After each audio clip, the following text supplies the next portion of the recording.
got so motherfucking design on right now. Bring it down, bring it down, bring it down. I got three old guys on the block.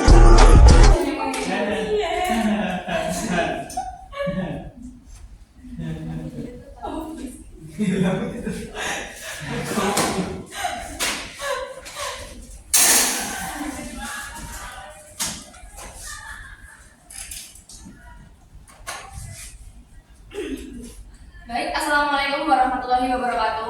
Waalaikumsalam warahmatullahi wabarakatuh. Selamat pagi semuanya. Pagi, Bu. Gimana kabarnya? Baik. Ada yang sakit atau izin? Enggak ada, Bu. Oke, sekarang Ibu mau absen ya. Yang pertama, Nathanael Tiar Aditya, Hadir, Bu. Novia Fatihah Sari, Hadir, Bu. Windira Lintang, Hadir, Bu. Ranta Maulana Ginting. Hadir, Bu. Alhamdulillah semuanya udah hadir. Senang Ibu kalau seperti ini, semuanya hadir tanpa ada alfa sedikit pun.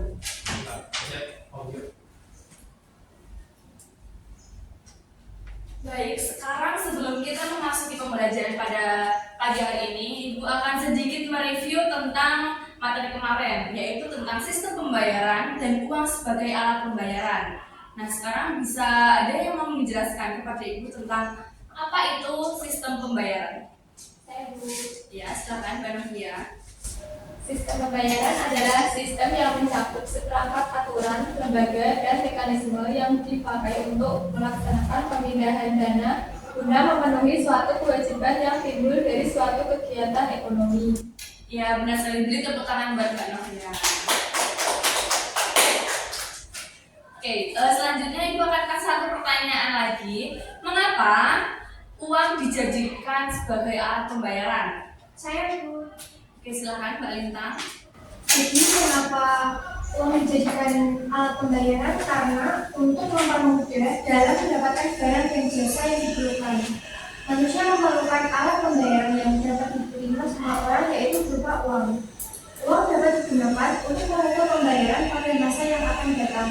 Baik, benar sekali. Terima kasih atas Mbak Lintang buat jawabannya. Jawaban yang diberikan Mbak Novia dan juga Mbak Lintang itu sudah tepat buat materi kemarin.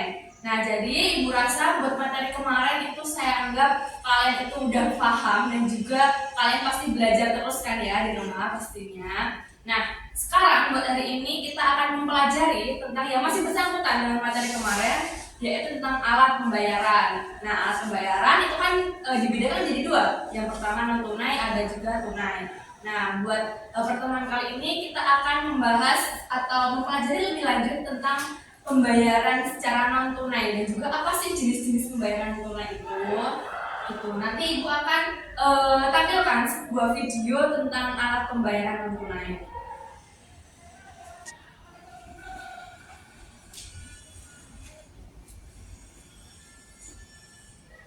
Baik, sekarang Ibu akan menampilkan video tentang alat pembayaran non tunai. Silakan bisa dipahami dan dicermati. Kalau ada yang penting bisa dicatat.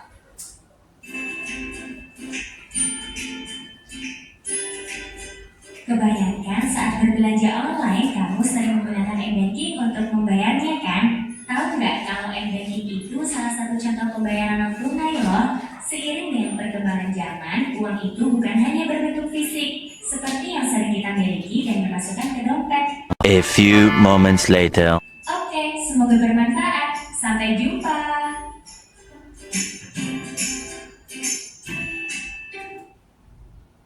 Dari video yang Ibu tampilkan tadi, kalian apakah juga sering menggunakan dompet digital seperti ShopeePay, terus OVO, Dana, dan lain sebagainya itu?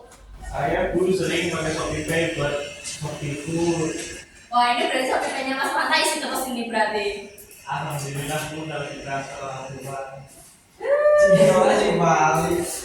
Oke, bagus anak-anak. Sekarang coba bisa kalian sebutin kayak penggunaan pembayaran non tunai sehari-hari itu gimana? Iya, Mbak Novia gimana? Contohnya kita ke kafe, nah kita beli makanan, pembayarannya pakai QRIS. Oke, terus ada lagi? Saya Bu, Ya. misal kalau naik Gojek atau Grab gitu kan biasanya bayar pakai OVO, bisa pakai GoPay. Oh iya, benar sekali.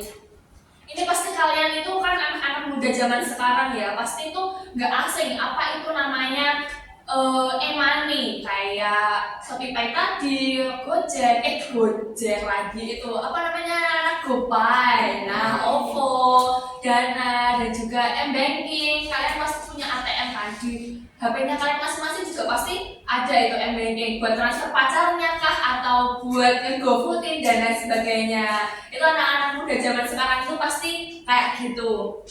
Nah jadi Ibu akan memberikan penjelasan singkat dari video yang Ibu tayangkan tadi. Nah buat pembayaran non tunai ini kan tidak menggunakan uang secara fisik ya anak-anak, nggak apa atau biasa disebut uang kartal. Nah kalau uang non tunai ini biasanya disebut dengan uang giral gitu. Nah biasanya kalau pembayaran pakai uang giral ini atau non tunai ini biasanya lebih efisien, terus juga lebih menghemat pengeluaran itu. Kalau biasanya kalau di dompet itu isinya banyak mesti berkurang-kurang buat jajan ini habis terus gitu. Tapi kalau semisal pakai teknologi kayak gini itu kan pasti kalian lebih memanage pengeluaran kalian gitu. Terus ada juga cek tadi yang dikeluarkan oleh bank itu juga termasuk pembayaran non tunai yang biasanya disebut dengan warkar.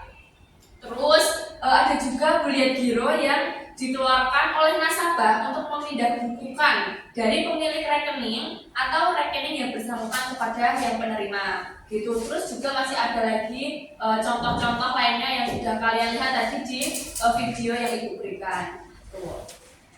Nah, sekarang Ibu akan melanjutkan. Sekarang Ibu minta kalian membuat 2 kelompok.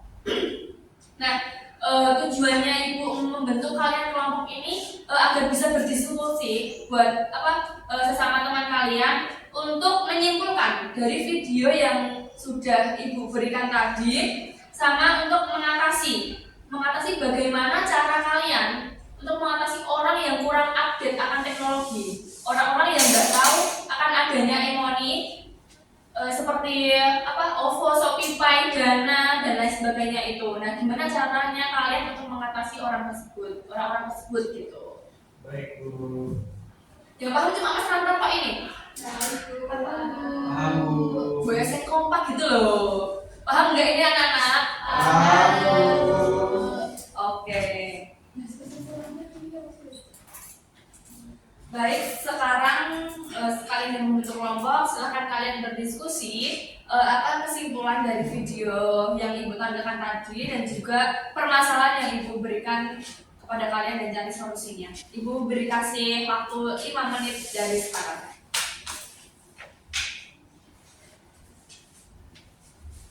A few moments later. Jadi silahkan kelompoknya siapa dulu yang ingin maju ke depan memberikan kesimpulan dan juga solusinya. Saya Bu Baik, kelompoknya Mas Alka dengan siapa? sama Nathan. Oke, silahkan bisa maju ke depan.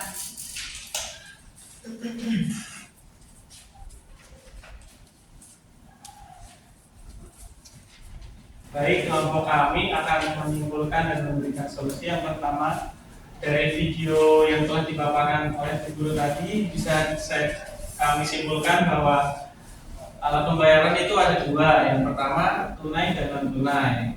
Nah, yang tunai itu seperti uang kertas atau uang kartal, dan yang pembayaran non tunai itu seperti uang giral atau kartu kredit dan e-money seperti ShopeePay, Dana atau OVO.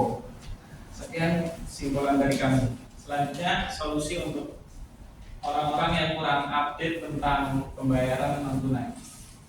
Baik, menurut kelompok kami untuk mengatasinya yaitu dengan cara mengedukasi masyarakat tentang manfaat pembayaran non tunai, seperti kenyamanan, efisiensi dan keamanannya menggunakan pembayaran non tunai. Dan juga dorong mereka untuk mencoba pembayaran non tunai dan memulai dari transaksi kecil seperti membayar belanjaan atau tagihan seperti itu. Oke, baik. Beri tepuk tangan buat kelompoknya Mas Anta. Bisa kembali ke tempatnya. Baik, selanjutnya kelompoknya Mbak Novia bisa untuk mempresentasikan ke depan.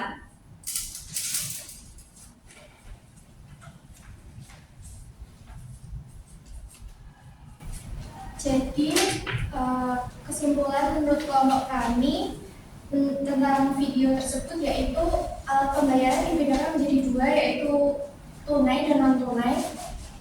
Contoh dari alat pembayaran tunai itu seperti uang kartal, sebaliknya kalau non tunai seperti uang digital. Contohnya seperti kartu kredit, kartu debit, dan e-money. Berikutnya solusi untuk permasalahan tersebut. Baik, untuk mengatasi permasalahan tersebut dapat dihadapi dengan memberikan informasi yang jelas, dengan memberi sosialisasi dan menjelaskan langkah-langkah cara menggunakan pembayaran non tunai. Baik, terima kasih. Beri tepuk tangan buat teman-teman. Bisa untuk kembali ke tempatnya. Oke, sekarang mungkin kalian sudah paham apa itu perbedaannya alat pembayaran atau pembayaran tunai dan juga non tunai. Nah, di sini Ibu akan menambahkan sedikit tentang keuntungannya kita menggunakan pembayaran secara non tunai. Itu yang pertama, praktis dan efisien tentunya. Tidak perlu kita membawa uang sejumlah uang banyak ataupun beberapa pun itu. Terus selanjutnya kita menghindari kejahatan. Biasanya kan kalau kita membawa uang itu pasti ada kecopetan, jambret, dan penipuan lainnya. Terus yang ketiga itu ada keamanan penyimpanan. Jadi lebih aman kita menyimpan di bank atau bisa ditransfer ke e-money dan lainnya seperti itu. Terus riwayat pengeluarannya lebih tertata. Jadi kalau kita menggunakan non tunai itu kan kita bisa lihat riwayat kita tuh mengeluarkan sejumlah uang berapa dan untuk membayar apa gitu. Kalau kita menggunakan tunai itu kan pasti kita berjajaran mau beli ini dan kita tidak tahu itu arahnya kemana uangnya itu gitu. Terus di non tunai itu biasanya kalau di Shopee terus di Grab itu kan biasanya banyak promo atau diskon. Nah, kita dapat keuntungan di situ. Jadi lebih murah untuk menggunakan aplikasi tersebut gitu. Terus yang terakhir itu bisa dilakukan di mana aja. Kalian kan pasti setiap hari itu bawa HP kan, kemana-mana itu pakai bawa HP pasti. HP itu wajib kalau buat kalangan anak muda sekarang. Jadi nggak perlu tuh kita harus bawa dompet atau tas dan sebagainya. Yang penting HP aja itu kalau udah e-money isi, terus MBI isi udah itu aman. Oke, mungkin itu aja sih tambahan dari Ibu buat materi kali ini, buat pertemuan kita kali ini. Kita kali ini bisa menyebutkan beberapa contoh buat pembayaran non tunai. Kalian sudah paham apa itu pembayaran non tunai dan juga tunai juga. Buat pertemuan besok bisa untuk kita mempelajari lebih lanjut buat pembayaran secara tunai gitu. Buat kesimpulannya kita bisa mengetahui tadi jenis-jenisnya, fungsinya, terus keuntungannya juga buat kalian gitu. Terus ini buat di akhir pertemuan, apa kalian mau reward dari saya? Mau reward apa nih? Mau iPhone dulu. iPhone bisa pergi ke mana ya? Ke counter HP ya mungkin. Ya kan sebelum ada iPhone minta uang aja, Bu. Oh ya, calling orang tua dong. Buat diisi m-bankingnya. Oke, buat rewardnya ini saya kasih pada kelompok yang sudah memberikan banyak contoh tadi dari presentasi kelompok tadi, yaitu dari kelompoknya Mas Ranta.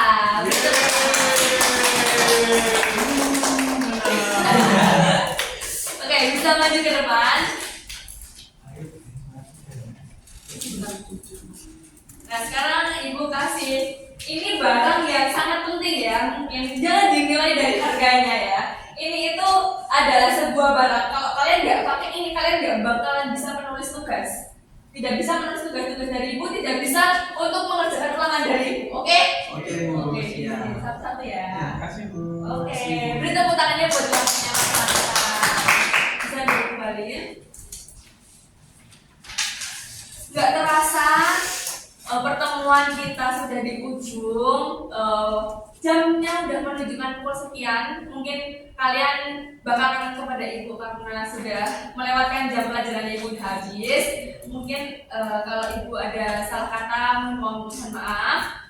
Oke, satu lagi yang kurang ibu sampaikan kepada kalian, jangan lupa tugas. Ibu habis ini akan kasih kalian tugas dan akan ibu share ke WA group dan kalian harus kerjakan. Dan buat pertemuan berikutnya kalian harus mengumpulkan sesuai dengan peraturan di tugas tersebut.